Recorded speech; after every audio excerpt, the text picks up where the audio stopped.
What happens when a young artist with big dreams is turned away and humiliated by the very store she trusted to help her succeed? For 17-year-old Emma, rejection wasn't the end. It was the beginning of an incredible journey that would leave the store regretting their judgment as her art became a global sensation. Emma had always found comfort in her art. Every brushstroke was a step away from the hardships of reality, a way to express feelings she could never put into words. At just 17, she had an undeniable talent and a dream to make her mark in the art world. Her family, however, struggled to make ends meet.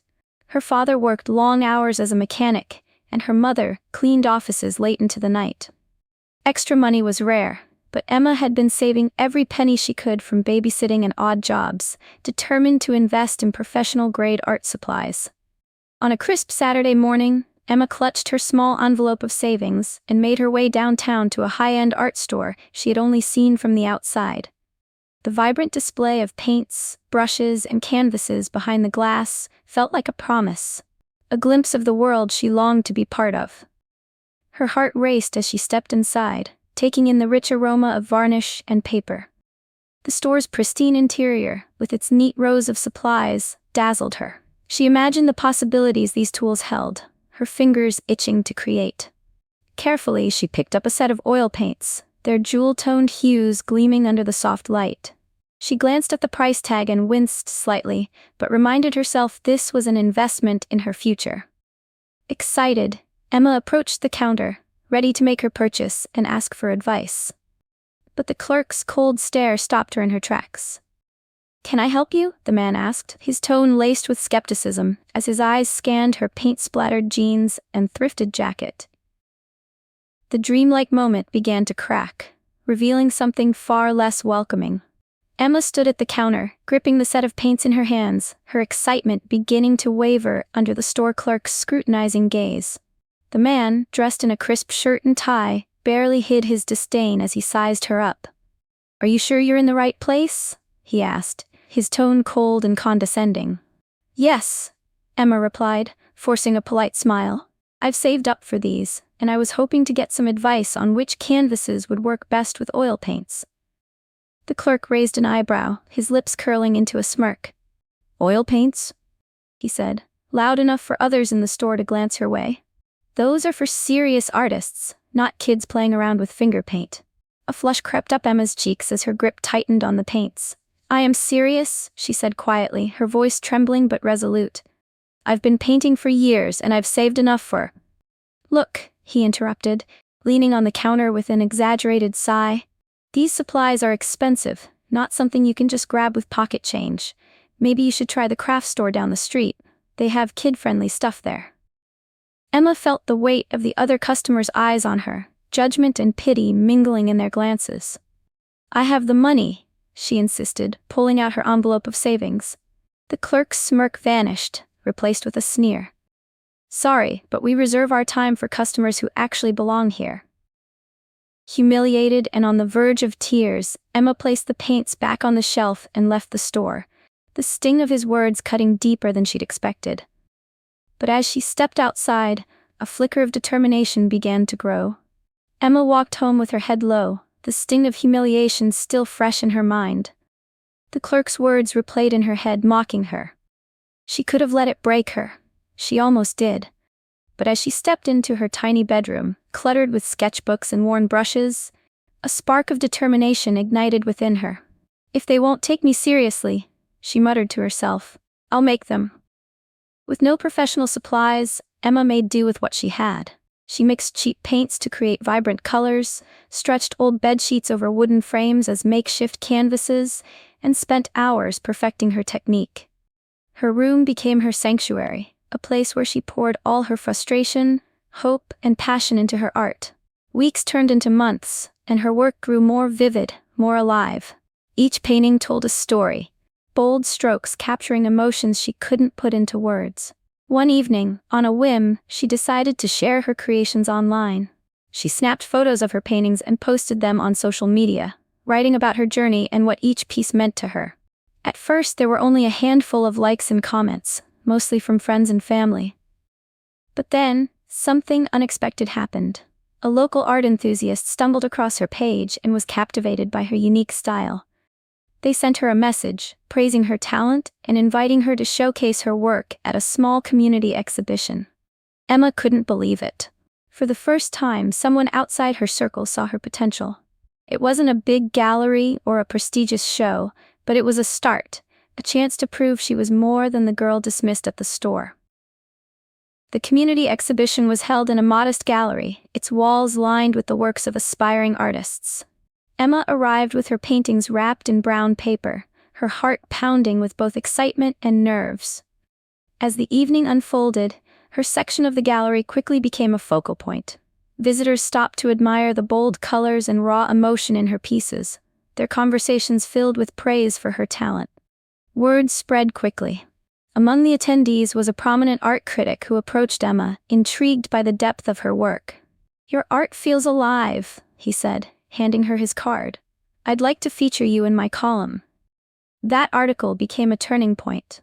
Overnight, Emma's social media following exploded as people from across the world shared her story and work.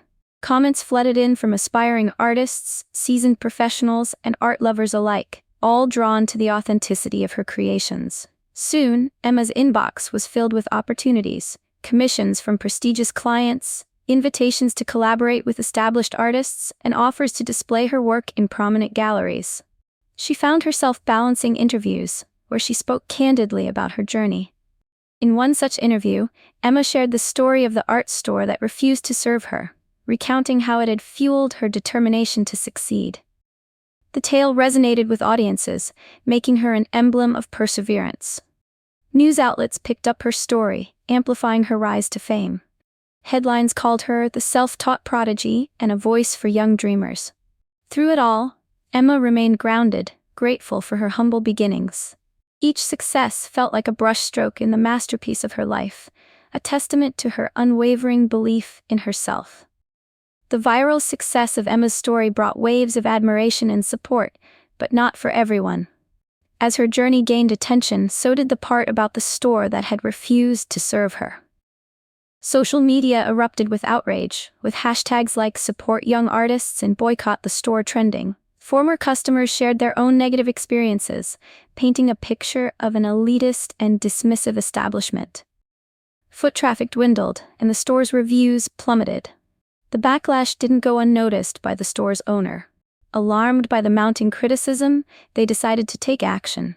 One afternoon, Emma received an email from the store, followed by a phone call from the very manager who had dismissed her months ago.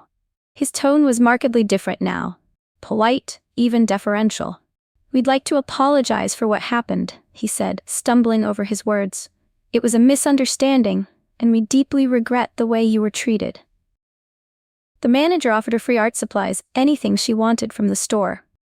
The owner followed up with a formal invitation for Emma to collaborate with them, suggesting she could endorse their products or even host a workshop in their space. Emma listened, her emotions a mix of vindication, and disbelief. Though their words seemed sincere, she couldn't ignore the timing. It wasn't about supporting her as an artist, it was damage control for their tarnished reputation. She thanked them politely but declined the offer. "I've found my own path," she said firmly, "and I prefer to support businesses that believed in me from the start." The conversation ended, and Emma felt a sense of closure. The store's apology came too late. Her success was built without their validation, and she had no intention of turning back. Emma sat at her desk, reading over the store's email one last time. The offer was generous: free supplies, collaboration opportunities, and a chance to host workshops. But beneath the polished words, she saw it for what it was, a desperate attempt to salvage their reputation. When the store manager called for her response, Emma remained composed. "I appreciate the gesture," she began, her voice calm but firm.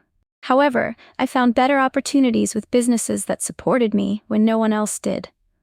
I'm grateful for where I am now, but I owe my success to those who believed in me from the start, not those who dismissed me." The manager stammered, attempting to explain, but Emma ended the call with a polite but final, "Thank you, but no." Instead of dwelling on the incident, Emma chose to turn it into a message of empowerment. That evening, she posted on social media, addressing her followers. When I was dismissed at that store, it felt like a door slamming in my face, but it pushed me to keep going, to prove that I was worth more than someone's quick judgment. To every young artist out there, never let someone else define your worth. You don't need their validation to succeed. Your talent, hard work, and determination will open doors they never could. Her post went viral, sparking an outpouring of stories from other aspiring creators who had faced similar setbacks. Emma's words became a rallying cry for anyone who had ever been underestimated, proving that belief in oneself was the most valuable resource of all. Years later, Emma stood in her bright, sunlit art studio, gazing at a new group of eager young artists experimenting with their brushes and palettes. Her studio had become a sanctuary for creatives, a place where talent was nurtured without judgment. She had come a long way from the girl painting on bedsheets in her tiny bedroom. Now, her paintings adorned the walls of prestigious galleries worldwide, her name synonymous with passion and perseverance. Each stroke on her canvas told a piece of her journey, moments of struggle, resilience, and triumph. Her work was celebrated for its raw emotion and vibrant storytelling, drawing admirers from all walks of life. She took pride in mentoring young artists, sharing not just her techniques, but the lessons she had learned along the way. Meanwhile, the art store that had once dismissed her was a shadow of its former self. Foot traffic dwindled as its reputation never recovered from the fallout of Emma's viral story. The store became a cautionary tale of lost opportunities and the dangers of underestimating others. One day, while tidying her studio, Emma came across an old photo of her first exhibition. She smiled, remembering the nervous but determined girl who had stood there uncertain of what the future held. As she placed the photo on her desk, Emma felt nothing but gratitude. Every setback, every harsh word had shaped her into the artist and mentor she was today. Sometimes, she thought, the hardest paths lead to the most beautiful destinations. With renewed purpose, Emma turned back to her students, ready to guide them toward their own masterpieces. After all, she believed, art wasn't just about creating, it was about inspiring others to find their voice.